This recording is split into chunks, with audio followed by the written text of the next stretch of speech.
It's a big day of voting in both Assam and West Bengal. First, of course, to West Bengal.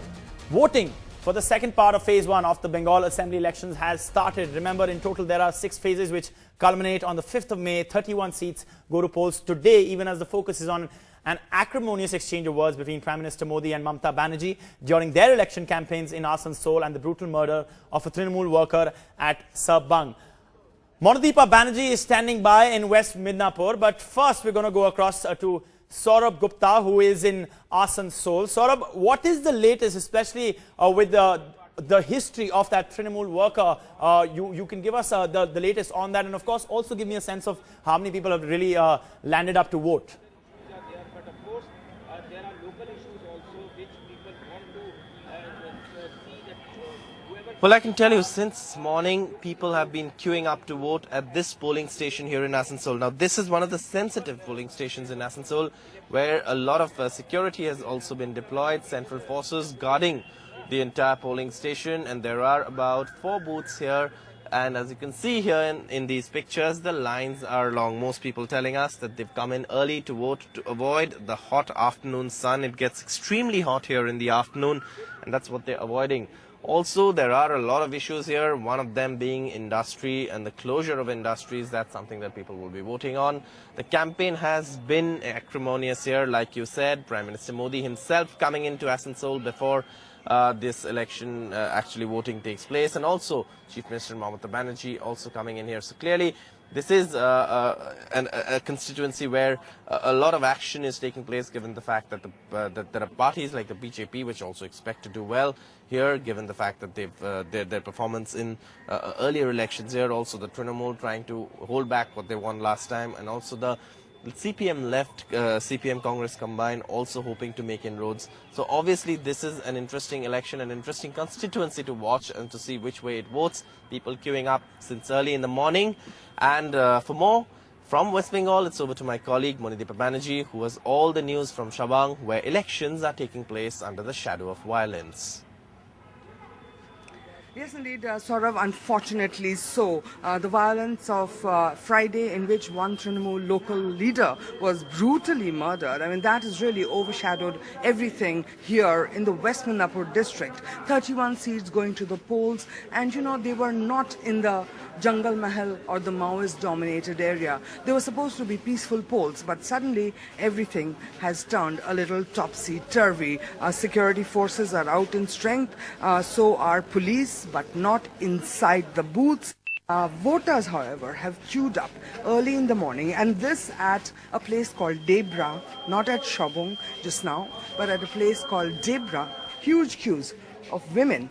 And then outside, over there, if the camera can pan to the left, there are men queued up as well. And as Saurav was saying, early morning, everybody trying to beat the heat and make it happen. Vote quickly and get home. Now, in the meantime, of course, Sabang is an issue.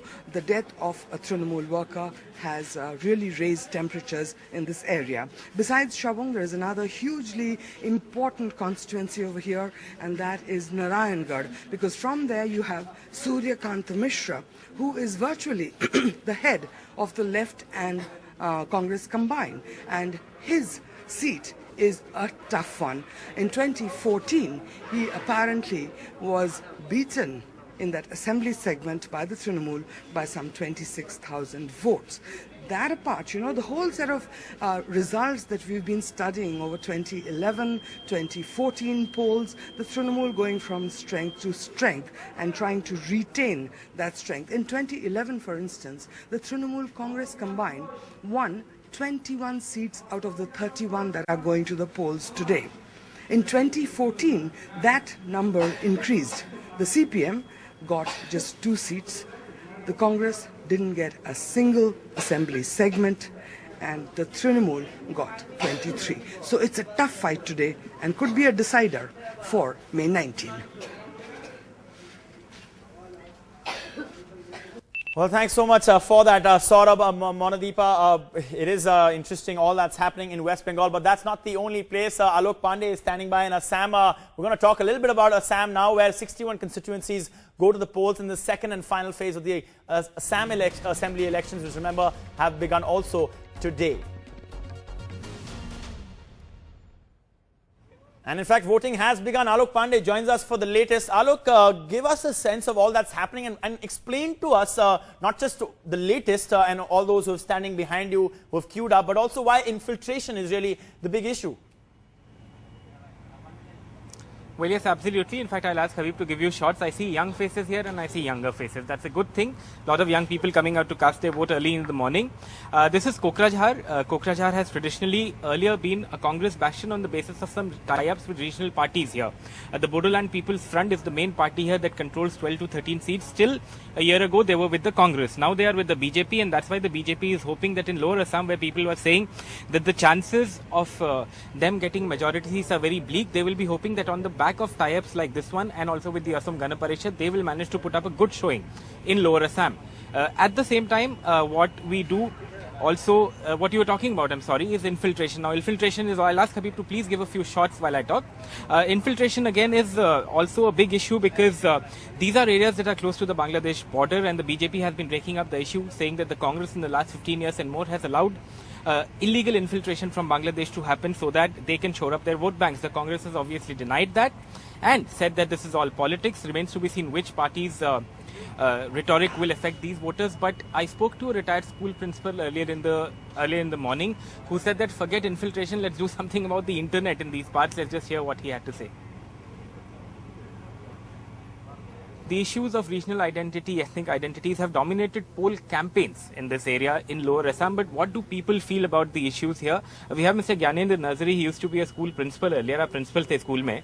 Gyanendra जी, ये बताइए कि इस बार जो आपने campaign देखा, काफी identity politics के ऊपर प्ले हुआ, बांग्लादेशी सेटलर्स को लेके, इमिग्रेशन को लेके. क्या आपको लगता है वही मेन मुद्दा है कि आपको लगता है बिजली, सड़क, पानी का ही मुद्दा है अभी?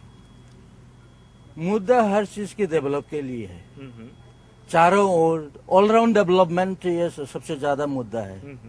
चाहे बांग्लादेशी हो, चाहे वो को अगर वगैरह का जितना भी के मुद्दा रहे हो, वो दूसरी बात है. लेकिन तो हमारे यहाँ ऑलराउंड डेवलपमेंट की मुद्दा ही ज्यादा. अब देखिए कि हमारे इसमें इंटरनेट की वो जरूरत है कि अब आपको जिस तरह का स्कूलों में के डिजिटल क्लासों की जरूरत है, तो इंटरनेट ही नहीं हुआ तो डिजिटल क्लास की क्या जरूरत है.